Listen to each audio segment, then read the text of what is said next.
biometric authentication complete. Please state your business.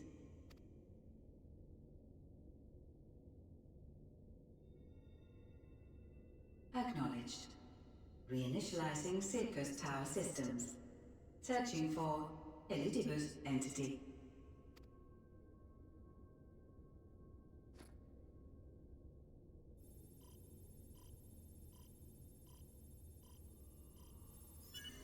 Target located in subterranean core power accumulator. Projecting image.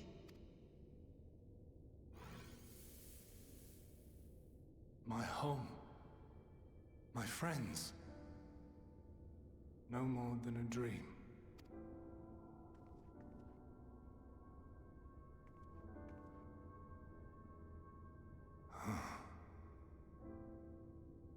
You.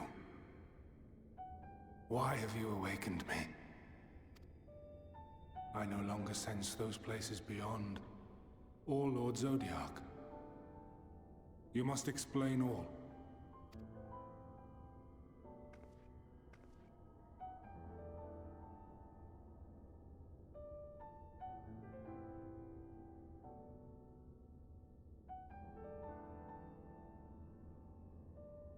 So, he is fallen, and my brethren's souls returned to the star.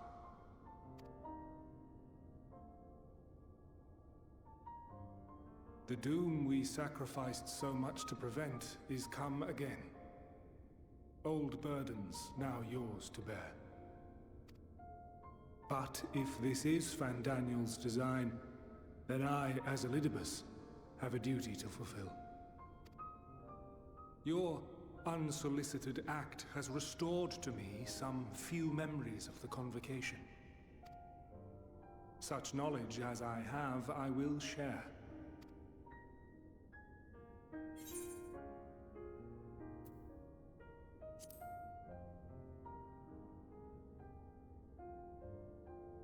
Why apologize for receiving a favor of the defeated?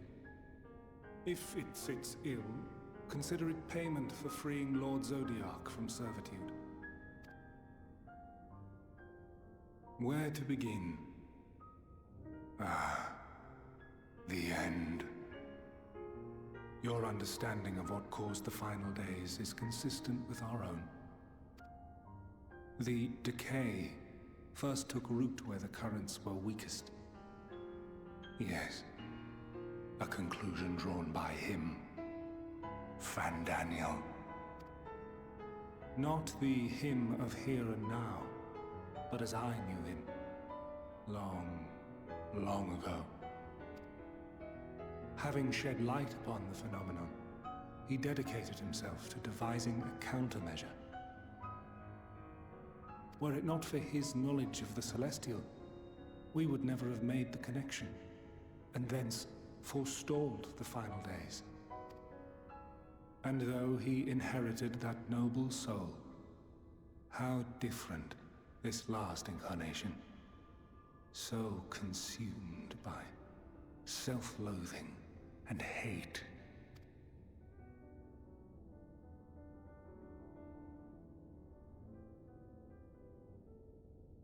Elpis. Yes, the name is familiar to me. Yet I know it not as a flower, but a place. A testing facility for determining which of our creations were fit to be released into the world. Many worked there, and before joining the convocation and assuming the title of Fandaniel, he was their chief. He was Hermes.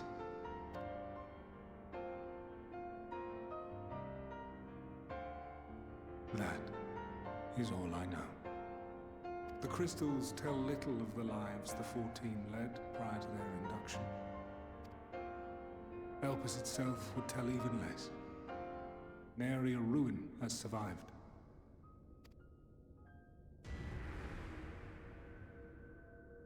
Wait. I saw you there. In Elpis. No. did. I did. A lingering trace of impossibility. And a truth that fills my heart.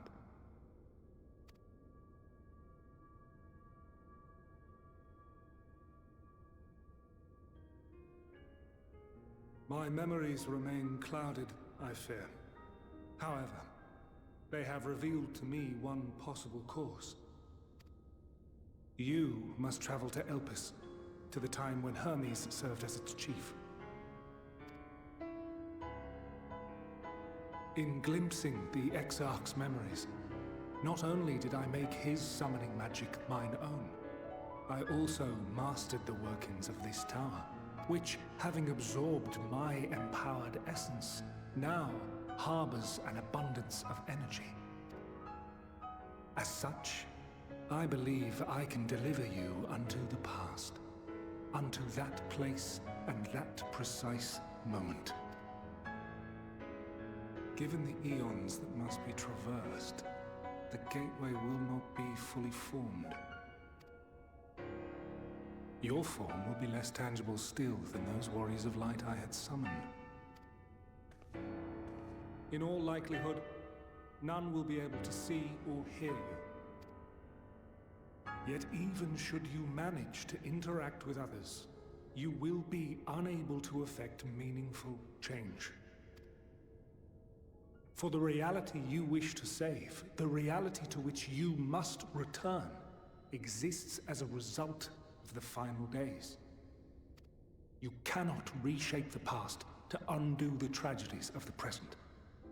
Cannot unmake the sorrow and suffering fated to come. In full knowledge of this, will you still entrust your life to your foe and make the journey?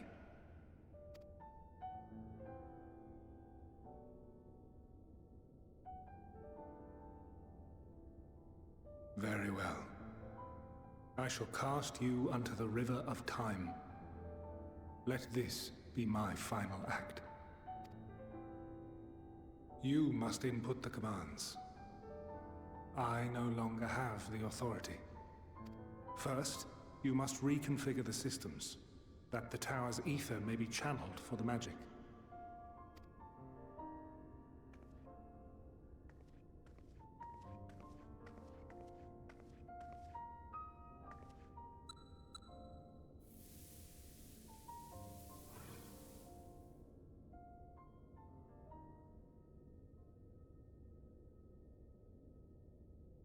The preparations are complete. The gateway will soon open. Return at once to the ocular.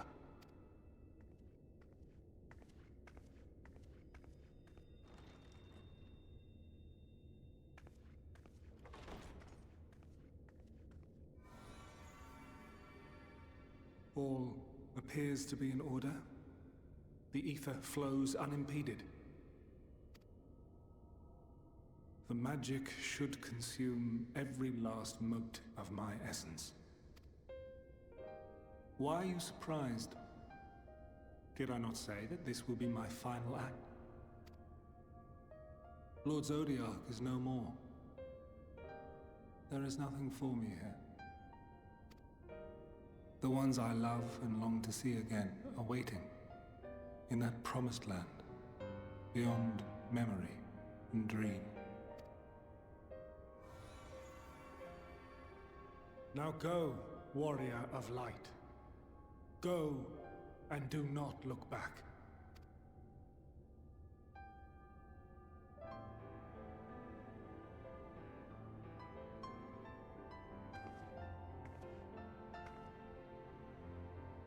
Well, Heidelin, I take my leave of you. Yours is the mantle of the last of us. May you have the joy of it, the burden and the solitude. It falls to you now. You and your champion to save our star.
And here we are, Elpis. Well, well, how rare to receive you in person.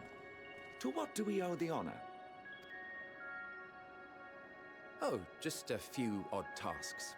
We'll be here a while. You're welcome to stay as long as you see fit, of course. As a matter of procedure, however, I must ask that you kindly remove your masks.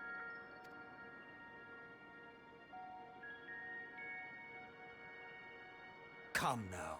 Is this truly necessary? Surely you can tell who we are. Who you are, perhaps, but I am far less infamous. Regardless, if we do not follow protocol, 'tis our hosts who would be held accountable. So, please, do favor us with your handsome face.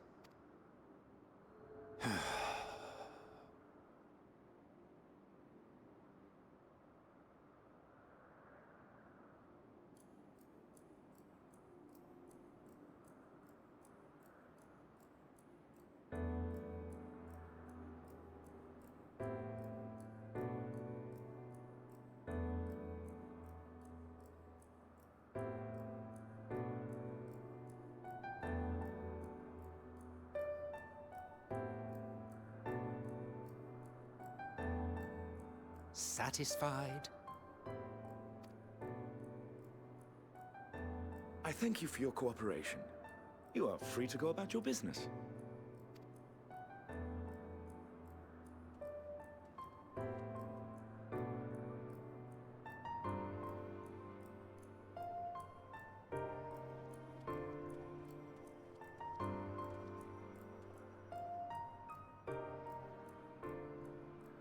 By the by, you see it too, yes?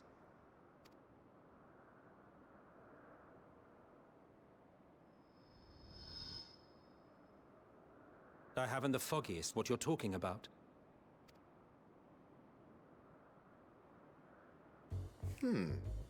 That's odd.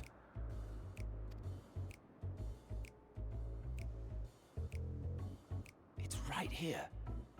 A bit thin in the ether, but there's no mistaking it. The color of its soul is almost identical to Azem's. Do you suppose she created it? Rather unusual for a familiar to have a soul, though.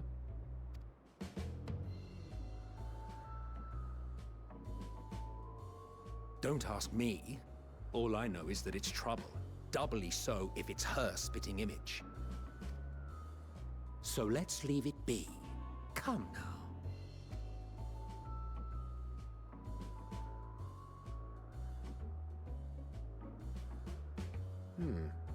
It's trying to say something, but it's literally too intangible to form words.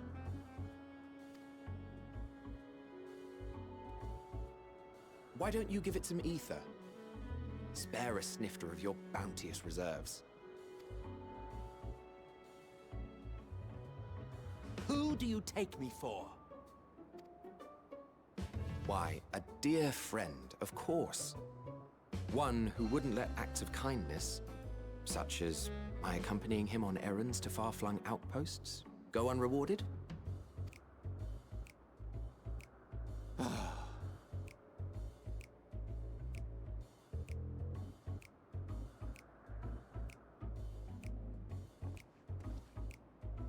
I suggest you close your eyes, or this may be unpleasant.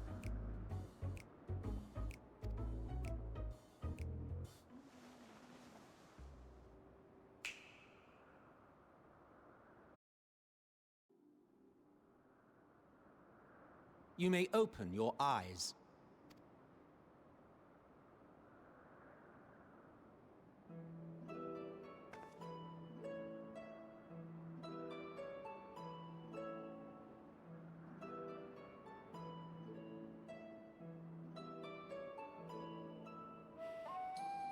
Oh, you even adjusted its size. The better to indulge your whim. This way, it will be easier to communicate. How very thoughtful of you. And may I applaud your artful reinforcement. Without further ado then. Greetings! I am Hythlodaeus, Chief of the Bureau of the Architect. Sulking beside me is the most honorable emet-selch of the Convocation of 14. And how might we address you, my new friend?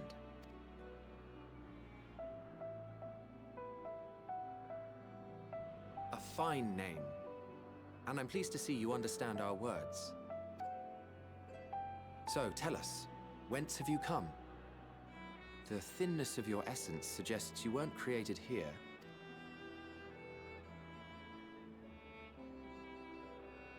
You do not know? Or cannot say? Allow me to ask a different question then. What brings you here?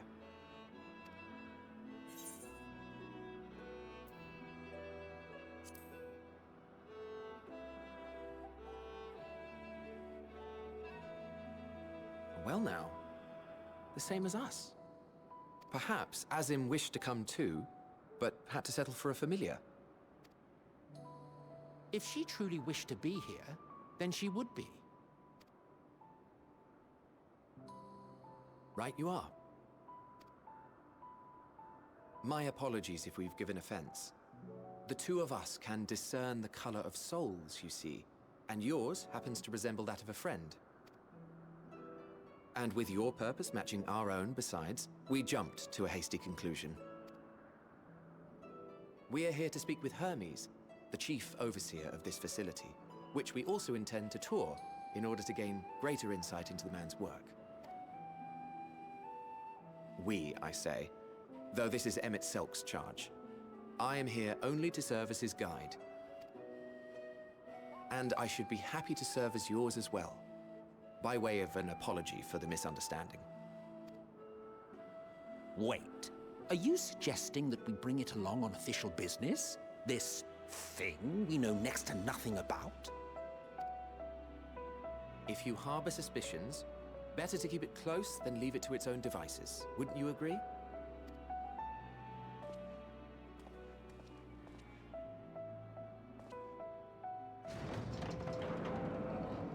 Besides, having a mysterious life form in tow is the norm rather than the exception here.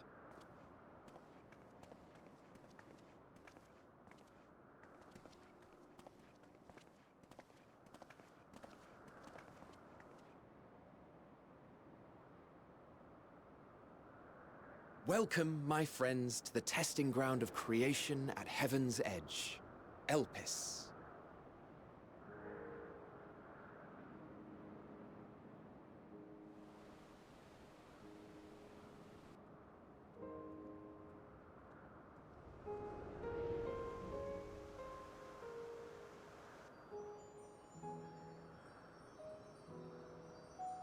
This presence.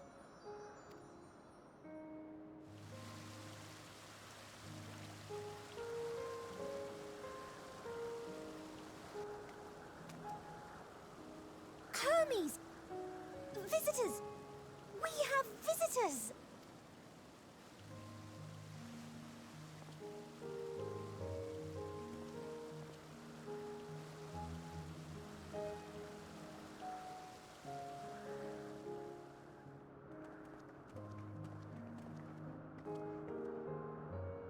What secrets are you hiding, I wonder?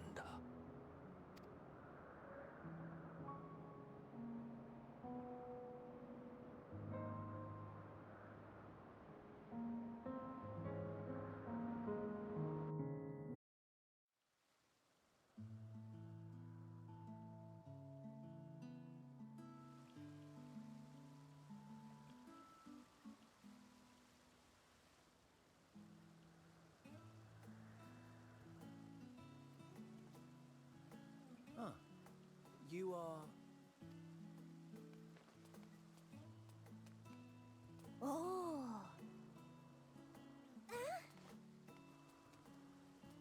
Different. You're different too. You and me. We're alike. Friends. I want to be...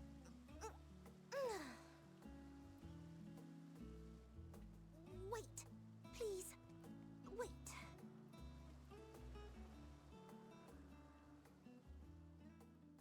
Greetings and salutations. Can you hear me? Do not be alarmed. I mean you no harm. I wish only to hear your words, share your feelings, and know your thoughts.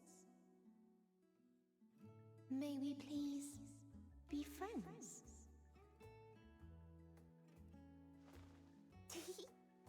May we please be friends?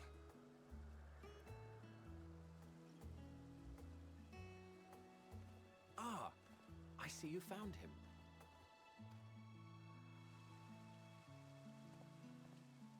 Hythlodaeus. It's been a while. Too long, I think. Too long indeed for close collaborators. On this blessed occasion, I bring not only myself, but others who long to speak with you.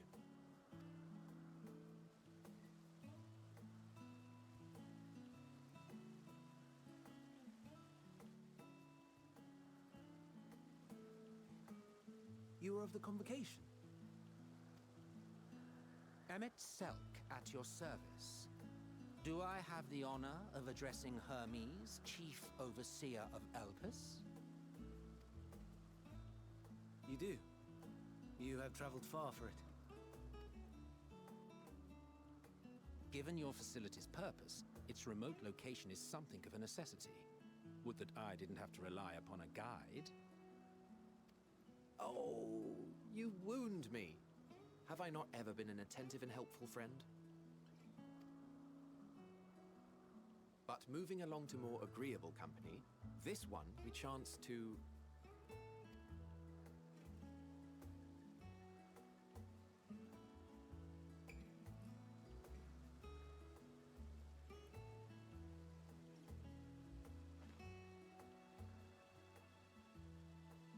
Well, you certainly have her attention. Is she one of yours, Hermes?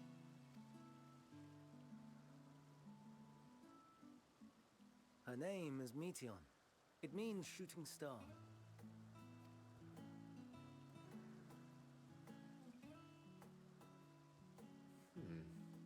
If I may make an observation, her ether is terribly thin. I fear she might dissipate at any moment. Nor do I believe you've made a submission to the Bureau. I would remember such a concept if you had. I haven't, as you say. I judged it too early. She's a pet project of mine, still undergoing preliminary testing.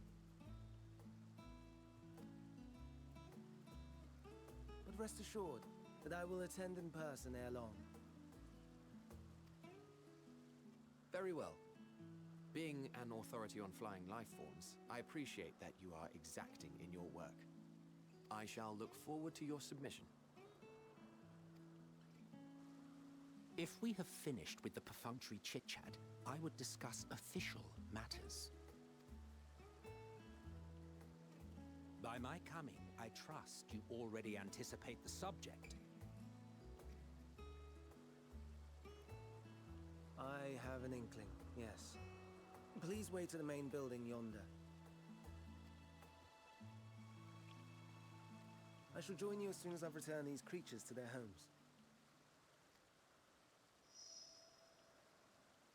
What's wrong, Hermes? The Nemestoma is missing.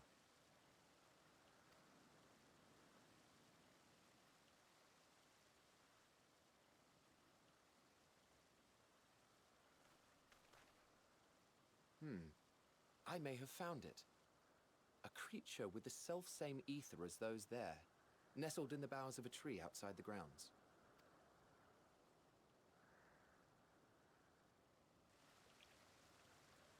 You're saying they can climb, with their sorry excuses for limbs? The fashion has been to imbue aquatic creatures with the power of flight, ever since the words of Metron created a sky-swimming fish. The Ambistomas too can fly, if only slightly, and they could conceivably climb a tree. Whether they can come down safely, however... Excuse me.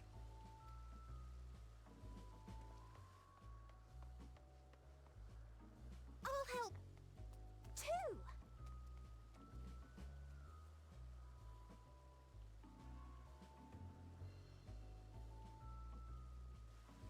And what are we supposed to do with this lot?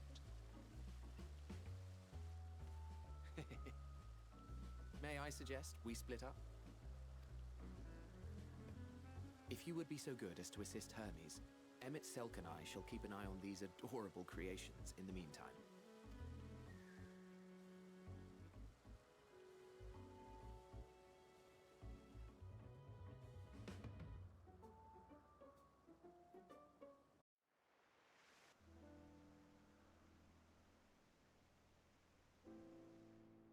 This appears to be the place.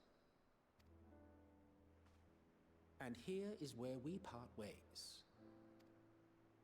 We will be discussing highly sensitive affairs. Only a select few may be privy to such knowledge, and that does not include someone who cannot or will not divulge their origins.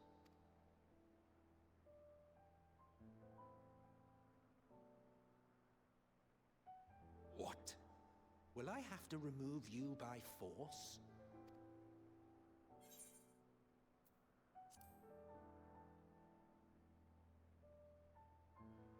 Yes, I'm sure your business with Hermes is quite pressing. You may speak with him to your heart's content after ours is concluded. I do not object to her attendance. Hermes, this is highly irregular. Perhaps, but I believe she can be trusted. Metron would not have taken to her so quickly otherwise. Moreover, the presence of a third party may help me to maintain composure.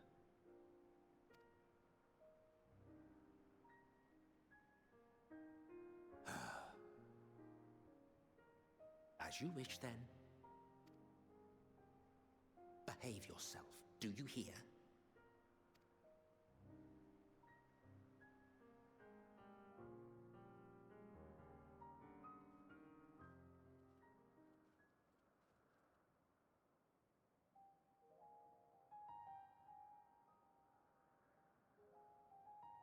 So, it's finally happened, then.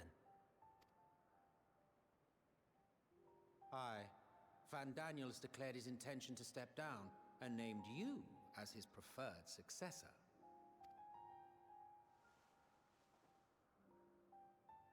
In recognition of your knowledge and your works, the Convocation is giving the recommendation due consideration. As one who does not know you personally, I am to use my impartial eye to take your measure. And above all else, to ascertain your disposition towards the invitation.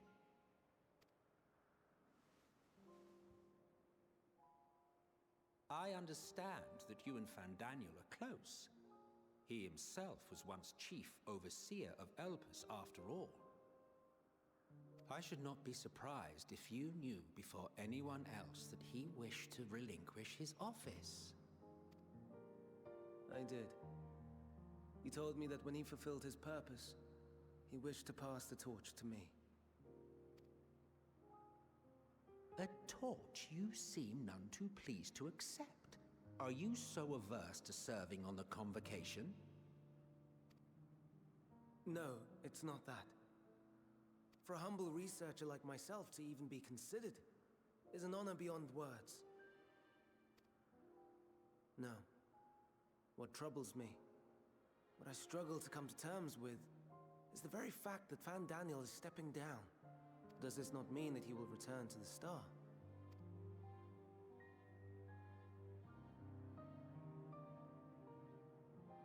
Of his own volition, yes, like so many others have before him. Return to the star? Does that mean die? Well now, that's not a word I hear often. Is that what you say here in Elpis? Mankind is the life of Atheris. Each of us, a drop of blood flowing through its veins, bearing sustenance. In our finite time upon it, 'tis our duty to make it a better place, that all who call it home, now and in future, may abide in happiness. To that end, we have dedicated ourselves to the pursuit of enlightened creation.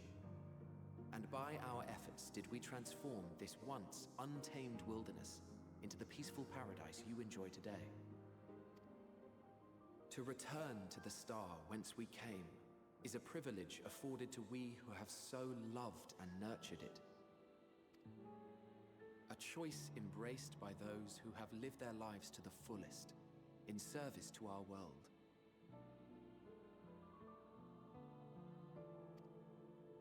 And when they depart upon this journey, it is beautiful, always. The 14 are no exception. 'Tis believed no occasion is more felicitous than the fulfillment of one's duty. Our office becomes our lives, and to retire is to return, or so the majority of us hold. Some few have elected to eschew custom.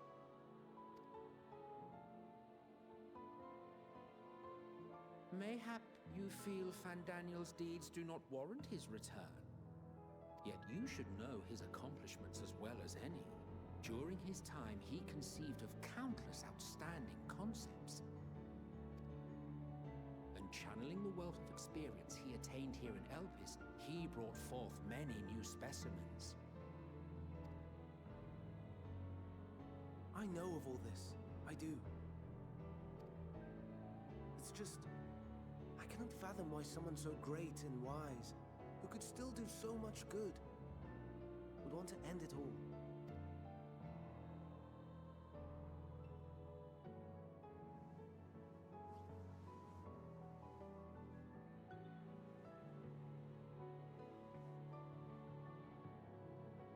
Oh no, I've made her upset. Forgive me.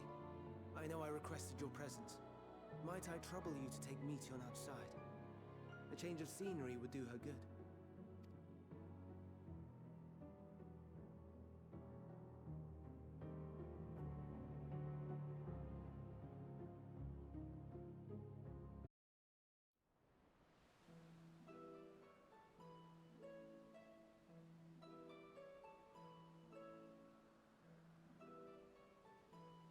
Amazing, is it not? The Ampelos, one of our newest subjects.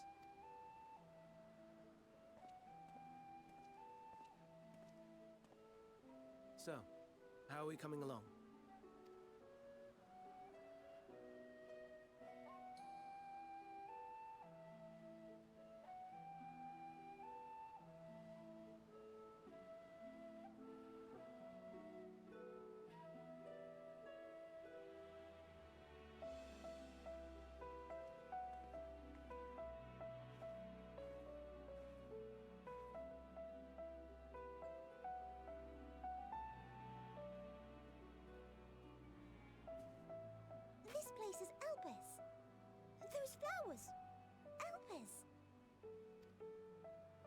emet-selchs, like me.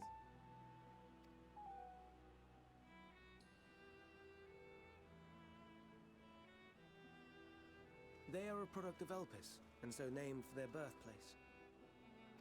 A happy accident, born of the hands of a former researcher who loved beautiful blossoms. Unique for how they change color, to reflect the emotional state of those nearby. Though be it here or elsewhere, they are seldom seen in any hue save purest white. Reflect the emotional state, you say? By what means do they achieve this? In creation, there exists an energy wholly apart from ether, one driven by emotions. In like manner to how we manipulate ether, this flower is subject to the influence of said energy.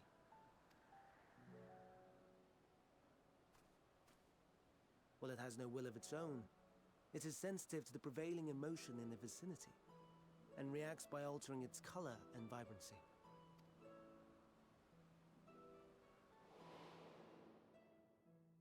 Akasha? It is one of the unseen energies defined by Harnish alchemical theory.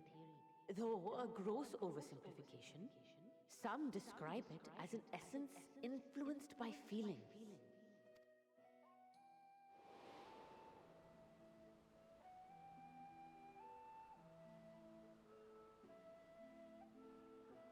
Akasha. Though I'm not familiar with the term, your description suggests it is the self-same energy. Dynamis, we call it. And those entities like the Elpis flower that have the ability to interact with this energy, converting emotions into tangible phenomena, are Antelekis. That's me! That's me! An enteleki! That you are, my dear. And no ordinary one at that, but the first possessed of free will. Wait. A form of energy other than ether? Dynamis? I've never heard of such a thing. Hardly surprising. Dynamis cannot be seen, much less felt. And though its existence has long been theorized, we had no proof until the flower's serendipitous creation.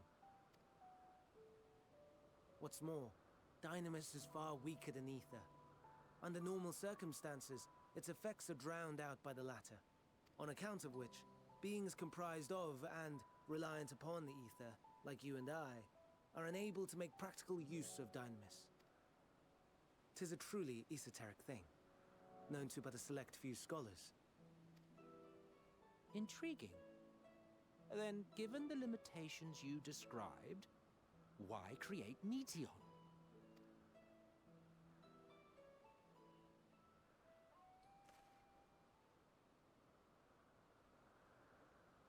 Our star, Aetheris, is especially rich in ether, so much so that its name is derived from it. However, when we consider all energy in existence here and in the vast space beyond, Dynamis may account for as much as 68.3%, the more abundant form by far. Were we able to control it, we could open the door to limitless possibilities. 'Tis not unlike a gently flowing stream, unable to break through the dam of ether barring its path. But if we could imbue the stream with the vigor of a raging river...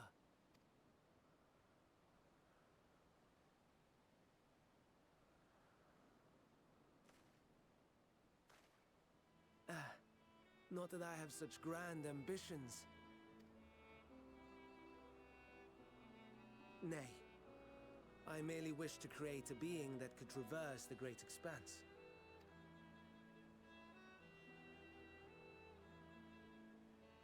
The relative scarcity of ether beyond the bounds of this star was a concern. And so, I looked to another source of energy by necessity.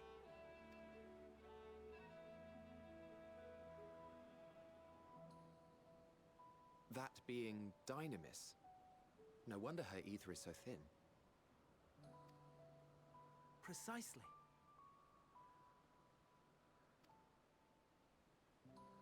Yours is thin too. Like an entelechy. Like me. So... are we the same? Entelecchies.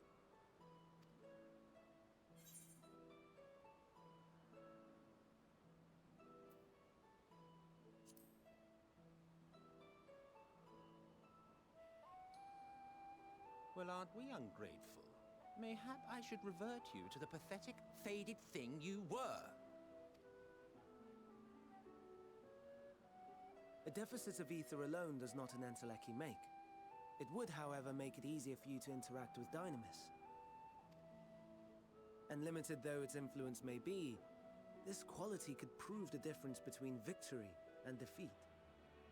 You do well not to underestimate it.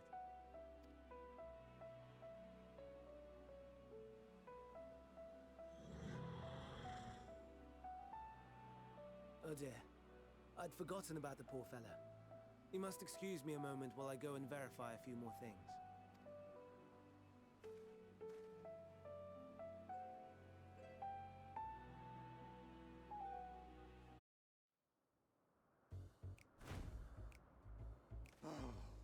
No, no, no. You are not foisting this nonsense on me.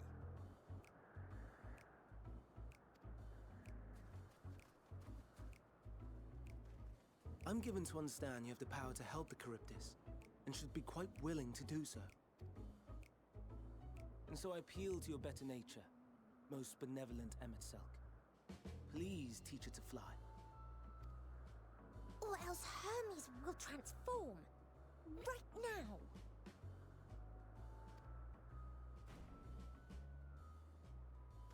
Now, there's no need to go quite that far. Altruism is its own reward, as I'm sure he would agree. Oh, would he now? And who contrived to put me in this position, pray tell? Nothing so devious. I merely suggested a possible course of action.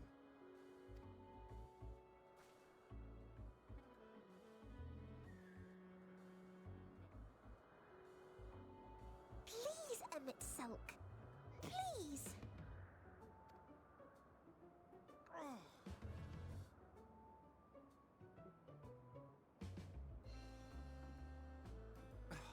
I did not come all this way to play nursemaid to your creations.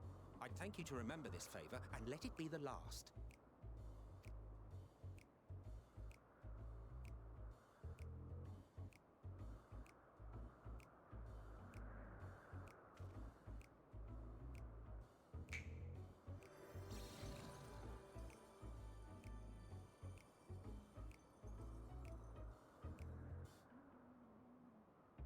I will aid it once it has taken to the air. It falls to you to shepherd it skyward.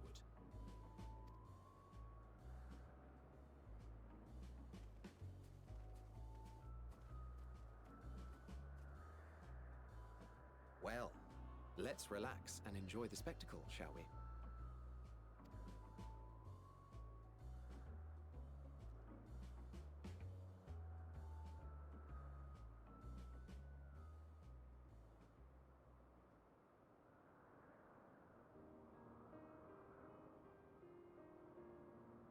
You were wondering why emet-selch joined the convocation.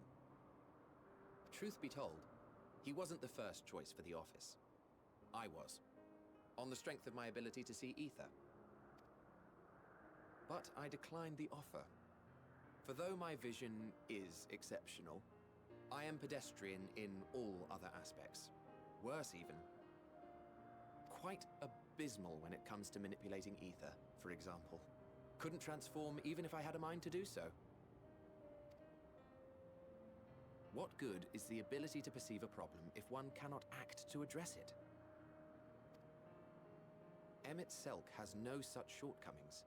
He excels in vision and manipulation both, the latter to an extraordinary degree.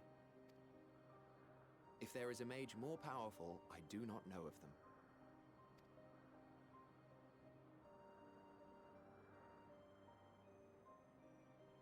Thus did I recommend him for the office in my stead. And I wasn't the only one. Far from it. Countless others vouched for his skill and character. People the world over, to whom he had previously lent a helping hand. Oh, how surprised he was. Claimed he hadn't done anything remarkable for anyone. Modest to a fault.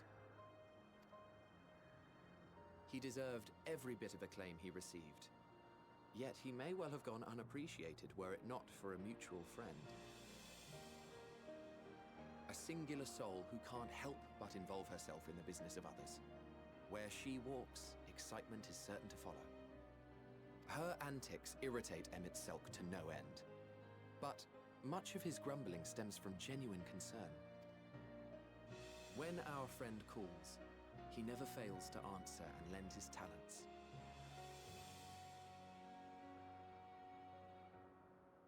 And in the course of doing so, he himself came to be recognized and respected by those around him.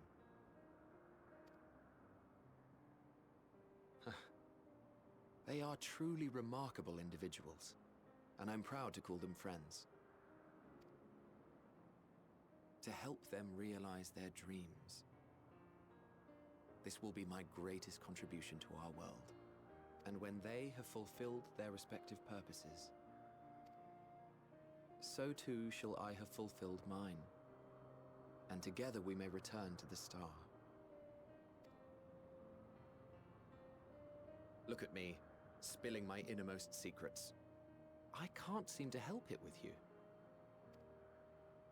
I can only assume it is due to the color of your soul.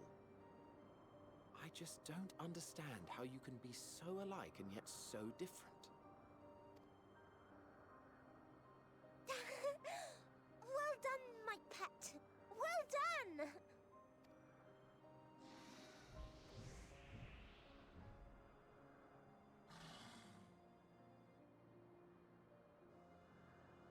Ah, yes. I dare say the Charybdis will be fine hereon.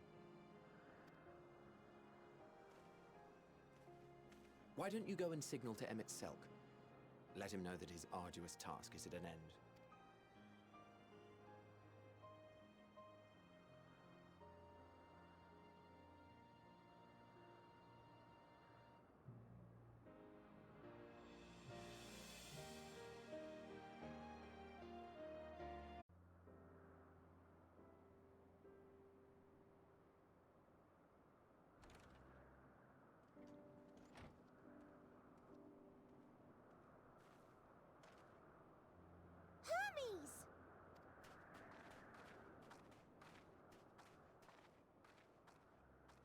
Oh, you were waiting for me.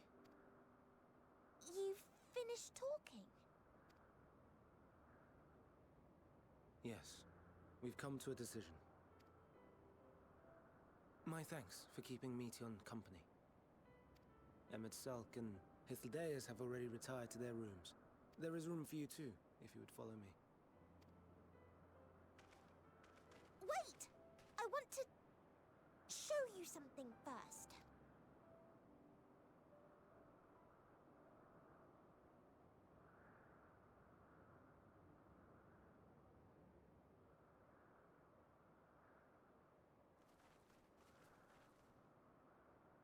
Elpis flowers?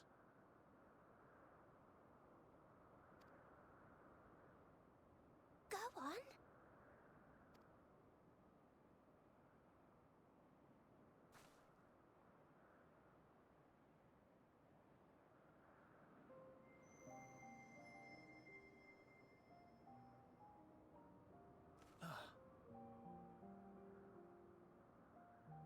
You're not the only one, Hermes.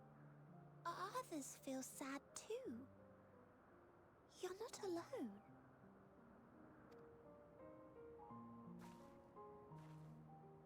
I see Meteion has shared much with you.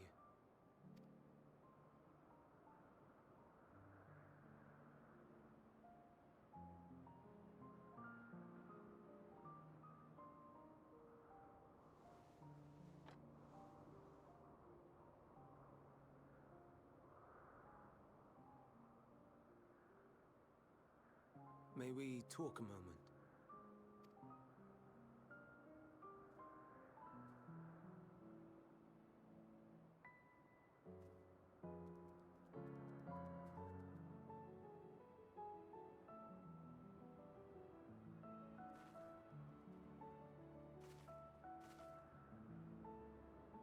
I do not think it wrong that we live for the star, that we strive to make it a better place.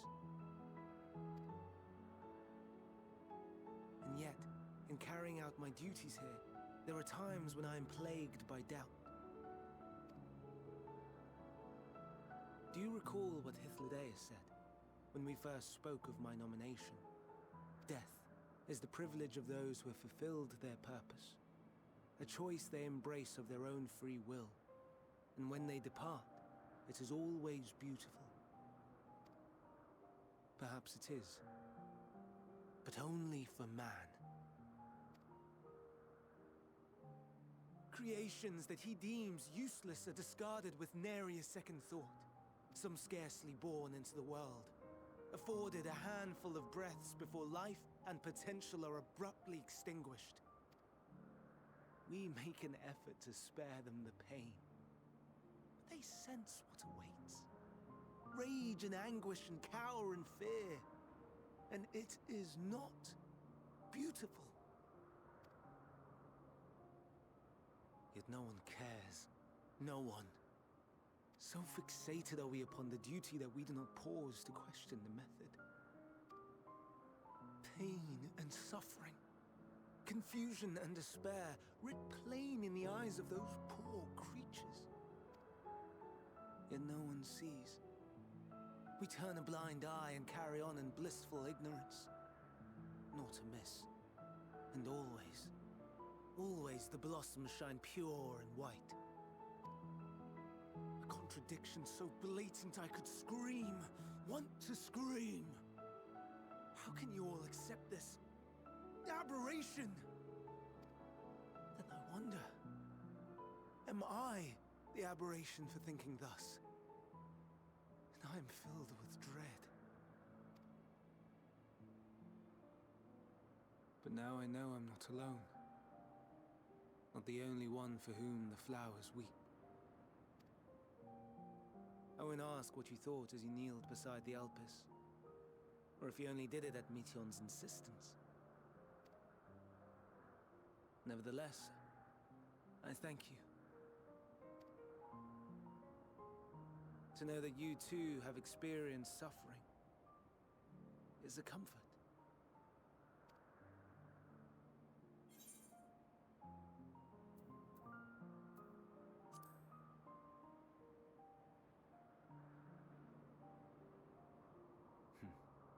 To so willingly lend an ear to ease my burden, you are a strange one.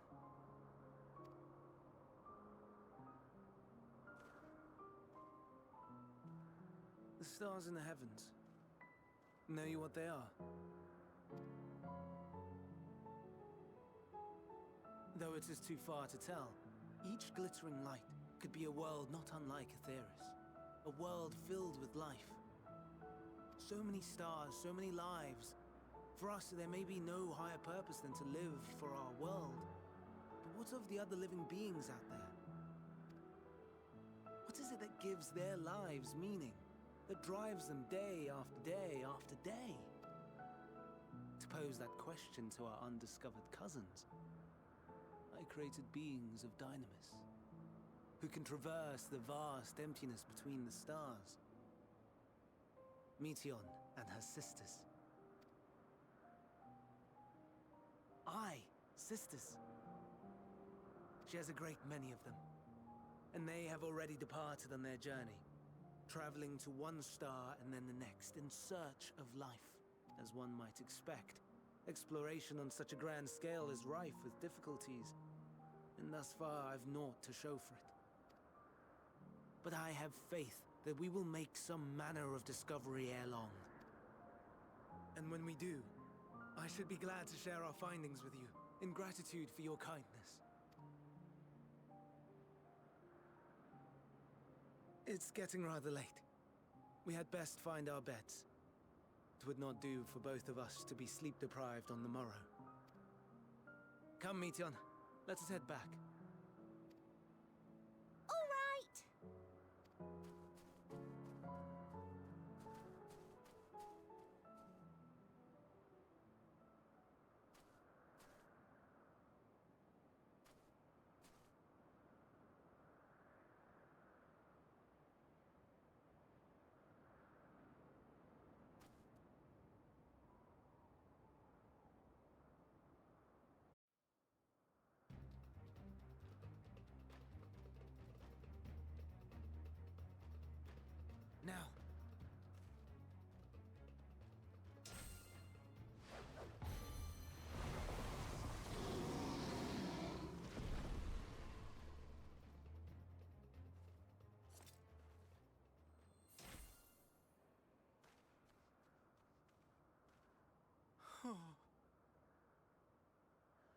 Forgive me.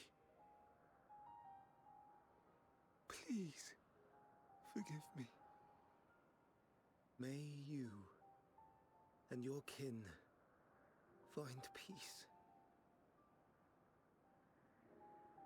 Wherever your souls may drift in the underworld, may you find tranquil seas.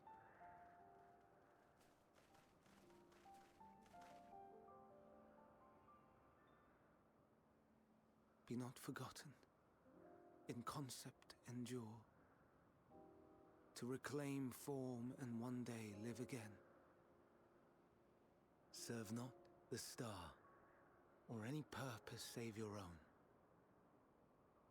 Live again, if that be your desire.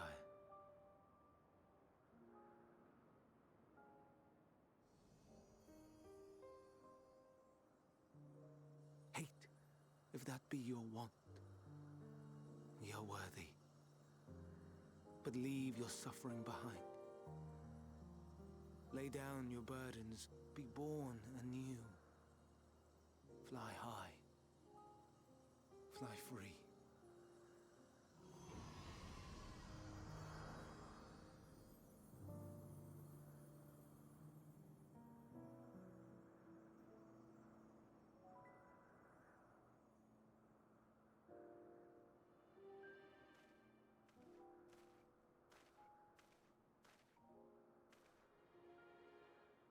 Join the convocation, Hermes.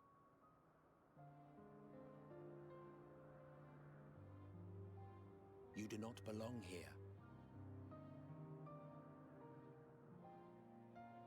Leave to replace another. To be replaced. It changes nothing. Tell me, do you think it right that we sacrifice all these lives for the sake of the star?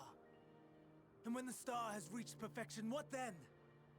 If all who are satisfied choose to die, shall we all die in satisfaction?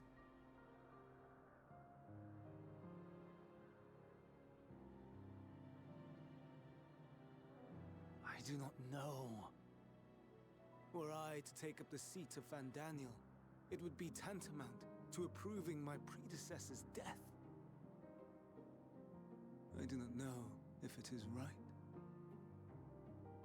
And to be torn by such thoughts, I do not know if I am fit to represent mankind. Hermes!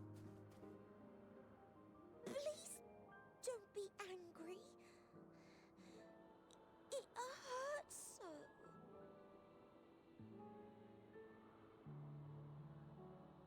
Forgive me.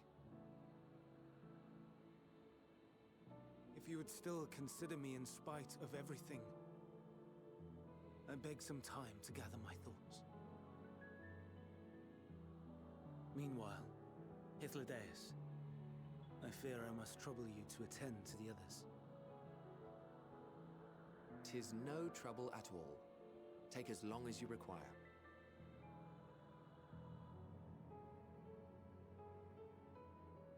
And you, my friend, I pray you find that which you seek.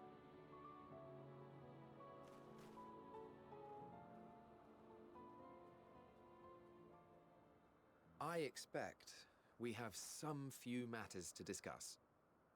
Shall we return to the 12 Wonders for a time?